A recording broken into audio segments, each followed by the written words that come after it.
Harka funee jirra jirtu kabajamtoota hordoftoota keenya kun sagantaa keenya kan isinirraa isiniifiti. Sagantaan keenya isinirraa isiniif jedhu torbaanitti guyyaa tokko sa'aatii kanatti gaaffiiwwan bashannansiisoo barsiisoo ta'an of keessatti qabatee hawaasa keessa naanna'uudhaan gaaffiilee keenyaaf deebii barbaanne kan ittiin isiniif dhiyeessinu. Sagantaan keenya jalqabuu irratti argama. Hanga xumuraatti nu hordofaa isiniin jedha.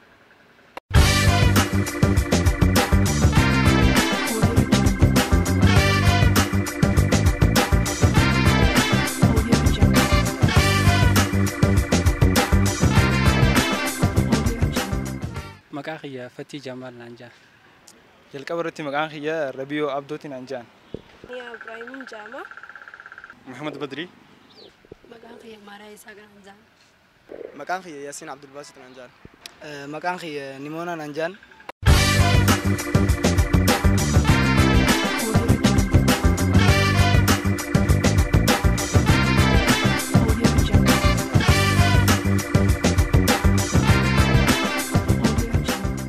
Tolega kabajamtoota hordoftoota keenya gaa akkuma reefuu ibsuudhaaf yaallee kun sagantaa keenya kan isinirraa isiniif jedhudha. Sagantaan keenya kan isinirraa isiniif jedhu sagantaa kana keessatti gaaffiiwwan bashannansiisoo waarsoo ta'an kan garaagaraa qabanne hawaasa keessa naanna'uudhaan gaaffiilee gaafannee ittiin isin baraan gaa turreeti jirra. Har'aan tanaas gaa gaaffiilee kanneen gaafachuudhaaf alatti argamna jechuudha. Yeroo ammaan tanaa iddoon itti argamnu akkuma argaa jirtan sinimaa Maajistik Fuulleedha. Sinimaa Maajistik gaa sinimaawwan yeroo jalqabaatiif magaalaa Dirree Dhawaa keessatti lammiilee Xaaliyaaniin yookaan lammiilee biyya alaatiin hojjetamee fi sinimaa jalqaba magaalaa Dirree Dhawaa keessatti ijaaramedha jechuudha. Nutis gaa sinimaa kana fuulduratti argamuudhaan namoota naannawaa kanatti argaman yookaan sinimaa kana keessatti hojiilee aartii irratti bobba'anii hojjechaa jiran qabnee sinimaa Maajistik bara meeqa ijaaramee jechuudhaan gaafanneeti jirra.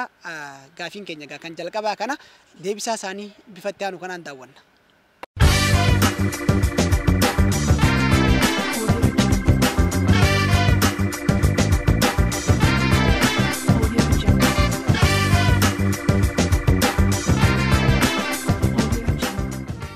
Mee sinimaa kana keessatti hojii aartii hojjechuu eega jalqabdee yeroo hangam ta'e kadhata? Amata afur akkan ta'a. Tole egaa sinimaa Maajistik sinimaalee magaalaa Dirree Dhawaa keessatti hojjetaman keessaa isa jalqabaati jedhama. Sinimaan kun bara meeqa keessa ijaarame? Bara 1990 takka. What?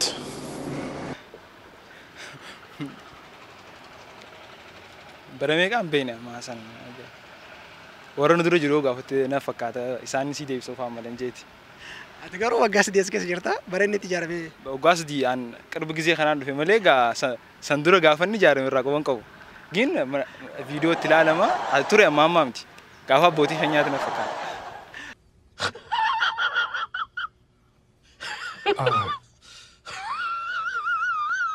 Bara ijaarame yaadadhu. Yaadadhu. Yaadadhu bara ijaarame. Dhageen ture garuu yaadadhu. Ati kudha sagaltamii jaha. Oh my God! Akkana fakkaatutti bara 1990 takka. Bara 2000. No! God, please, no! No! Hin beeku wallahi. Itti leenjii malee hin beeku wallahi bara inni itti ijaarame.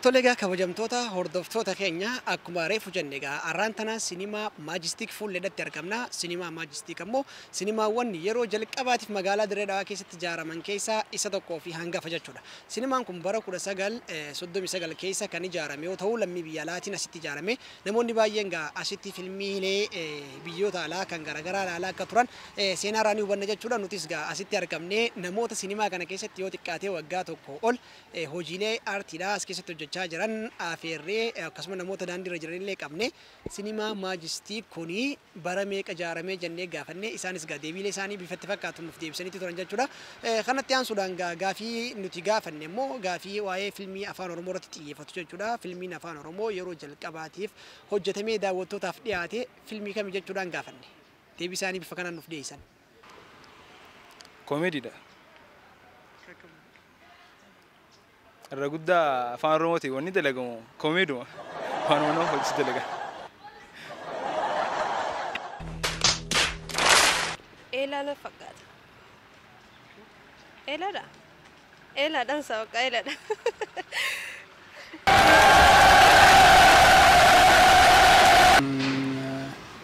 Ela. Qaniin yeroo duraatiif laale san waan ta'eef. Ati yeroo duraatiif laaltisan kan yeroo duraatiif hojjetame. Sanuma na fakkaata. Dhugaa. Filmiin afaan Oromoo yeroo jalqabaatiif hojjetame filmii kam ture?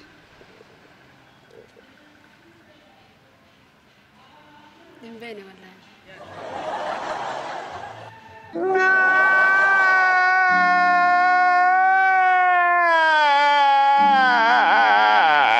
Filmiin afaan Oromoo yeroo jalqabaatiif hojjetame filmii kam ture? Eela kajaam. Eelaa na fakkaate. Eelaa. Filmiin afaan Oromoo yeroo jalqabaatiif hojjetame filmii kam ture? Hin beeku wallahi yaadu. Hin fardeessiti.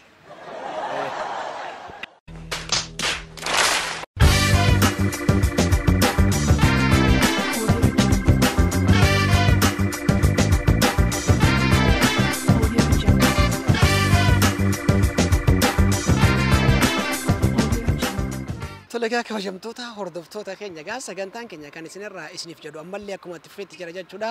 Gaafii biraa gaafanneeti turre akkuma deebisaa namoota irraa hubannetti gaa yeroo jalqabaatiif filmiin afaan Oromoo hojjetamee daawwattootaaf dhiyaate akkasumatti illee filmiin hawaasa biratti fudhatama addaa argate kan sammuu namoota baay'ee keessatti galmaa'e filmii Eelaadhaati. Filmiin Eelaa kun gaa daawwattootaaf erga dhiyaateen booda deebisaawwan daawwattoota biraa argaman hanga ammaattis ta'ee gara fuulduraatti filmiin Eelaadhaa filmii sadarkaa olaanaa qabaachuu danda'u jechuudhaan tilmaamama jechuudha.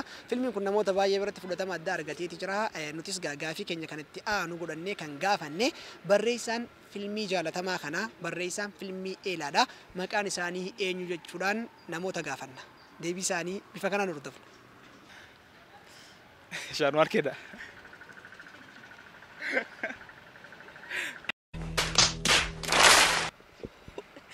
Gara maqaa yaadadhu rabbiraadha. Gotti! Gotti! Yaadadhu wallahi. Yeroo dheeraa waan hin laalee tureef yaadadhu.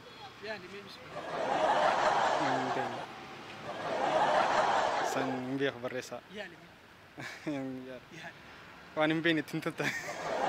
Baruu fi wanti jaa malee waan hin beekne. Barreessaa filmii kana waa hin beeku garuu. Yeroo dheeraa eegateefu anaa kutaa takkaatti kan ilaale garuu ammaan tana maqaa isaanii irraanfadhee. Sharmarkee.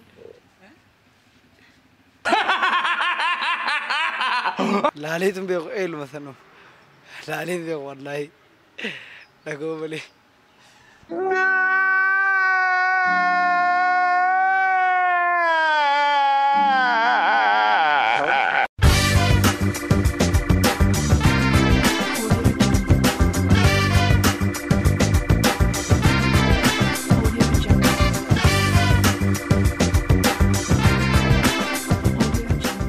Tolegaa kabajamtoota hordoftoota keenya gaa namoonni bifa itti fakkaateen gaafii nuti gaafanneef deebisaa nuuf deebisaati jiran jechuudha.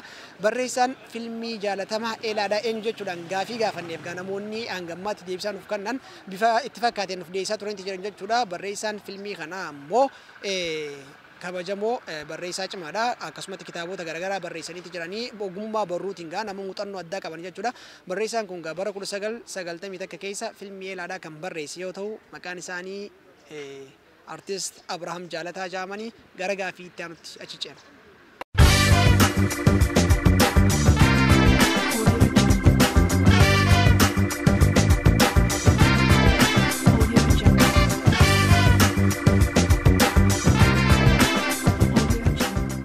Tole egaa kabajamtoota hordoftoota keenya gaafiin keenya inni biraa gaafiiwwan jechoota irratti xiyyeeffatu jechuudha. Gaafiin nuti itti aansuudhaan gaafanne egaa nama sammuun dhukkubu tokko yoo daandii irratti arginus ta'e iddoolee garaagaraatti yoo agarru maraataa jechuudhaan waamna. Jechi maraataa jedhu jechoota afaan Oromoo keessaa isa tokko yoo ta'u hiikkaan isaa maali yookaan dhufiinsi jecha kanaa jecha maal jedhurraa jechuudhaan gaafanne.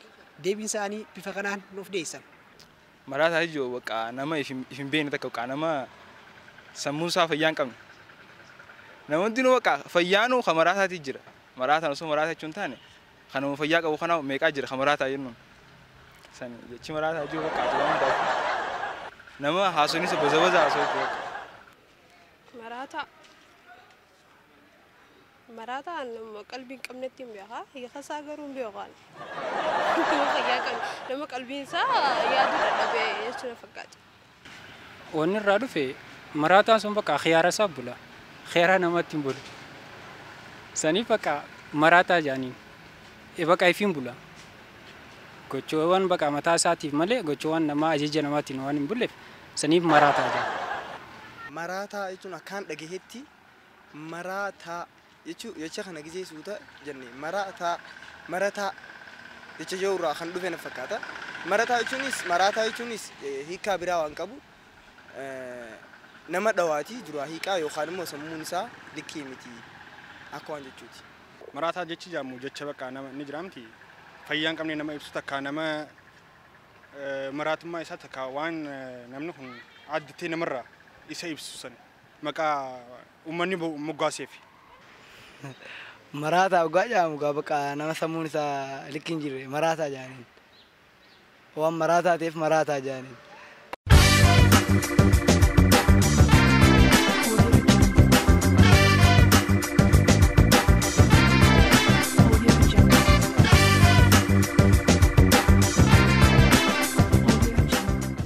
Tole egaa kabajamtoota hordoftoota keenya ammallee egaa namoonni gaafii isaanii bifatti fakkaateen nuuf deebisanii jiranii jechi maraataa jedhu jecha maraa fi tahaa jirurraa walitti dhufe jechuudha. Namni sammuu isaa fayyaa hin qabne waa marataa kanaaf Oromoonni ilaalanii mara tahaa jechuudhaan akka moggaasantu ogeeyyota afaanitirraa hubatama jechuudha. Gara gaafiitti aanutti ceena.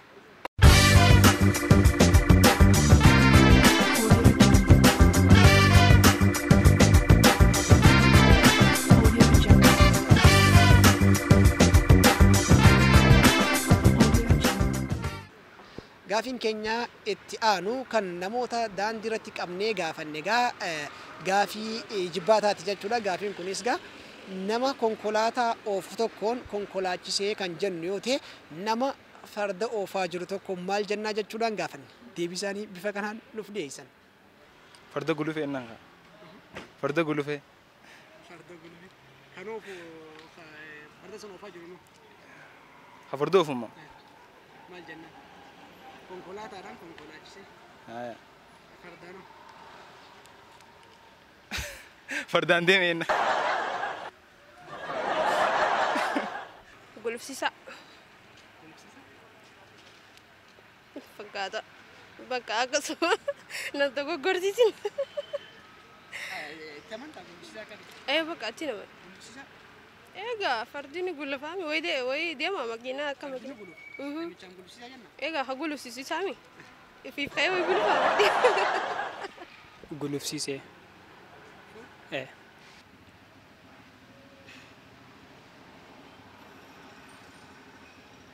Fardoofaa.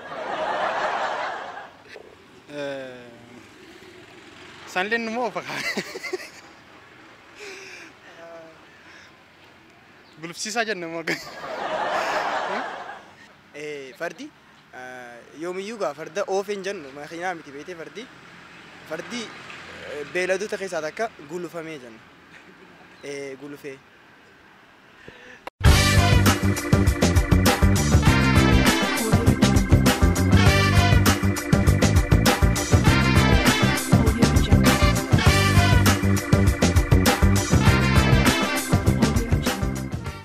Tole egaa kabajamtoota hordoftoota keenya gaafiin keenya inni xumuraa namoota kanneen waliin goone taphni isin yeroo ijoollummaa keessaniitti akkaan jaalachaa turtan tapha kam ture tapha sammee nuuf taphadha jechuudhaan namoota kanneen waliin bu'aarreetti jirraa mee tapha kanaas isin biraan keenya ammallee nu hordofa. Taphni akkaan jaalladhu meeshaadhaa fi ummaa tasna jaa. irra guddaa abbaa maratadhaan kistawaa keessatti. Maaliif isa filate? Haa? Maaliif isa filate? Bakka adas na jaa. Das na jaa bakka.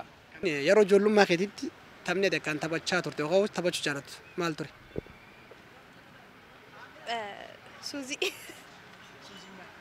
Laaskita. Laaskita. Mee laaskita yeroo taphatan maal faatu keessatti argama tapha laastikaa keessatti? Yaada daalama. Gini akkaan isa jaaladhu qofaan beekaa. Yaadadhu garuu. Ammoo tapha maal jaalatte taphoota keessa? Tapha ammaan tanan taphadhu. Maal naa godha taphadhee? Kurkurree. Kurkurree akkaan jaalatta? Mee kurkurreen taphadhu? Kurkurree waambee asiin na baasa simbaaf nan baaftanii akkasitti wal jalaa baafatan. Tolee galatame. Galatuma. Shaggee goro guutuu dangash godhi martuu na sirbii tenaanoon huba fuutuu na sirbii tenaanoon huba fuutuu. Walli isaan sirba kanaa eenyu? Sufyaan. Sufyaan. Yeroo ijoollummaa keettis ta'e hanga ammaatti taphni ati akkaan jaalatu taphoota keessa tapha kami? Tapha taakkii lamaan kan jaanii kan taphatan tapha seenaa Oromoo keessatti illee beekamu tapha saniin jaaladha. Mee tapha san nuuf taphadhu? Akka ittiin taphatan kan ta'anii namni ijoolleen dillee akkas teessee si wajji kophaa hin teessu taakkii lamaan kan jechaa wajjin taphatta. Taakkii lamaan kan daabbaan darrabbaan aaroo sharaara mitirik jechaa akkas miidiyaa ol kaasaa maal jechaa taphatta. Yeroo ijoollummaatti taphni haalaan jaaladhu taphootan dilaachuu jira. Garuu kan inni jaaladhu keessaa waan hin fiiguu kana jaaladhuuf fiiguu kana diimoor tapha jaamu takkaa jira. Kana koorkii daraddarteeti kana wal gubbarra keessee kubbaa xiqqoo takkaan dhoyiteeti yoo dhoyite si jala wal jala fiiguu san waan hin jaaladhuuf tapha san ture ammallee yoo taphatame dasna jaa. Tole egaa kabajamtoota hordoftoota keenya sagantaan keenya isinirraa isiniif jedhu kan guyyaa har'aan tanaatiif jennee qopheeffanne kana fakkaata. Saganticha keenya kan guyyaa har'aan tanaa asumarratti waliif galchuudhaaf jenna. Saganticha keenyatti akka bohaartan akka bashannantan abdii guutuu qabaachaadha. Qopheessaan sagantaa Anan Muraad Mahammadin ture. Torban sagantaa fakkaattuu biraatiin hamma wal agarutti warra torbaanii nu haa godhu har'aaf xumurree nageetti.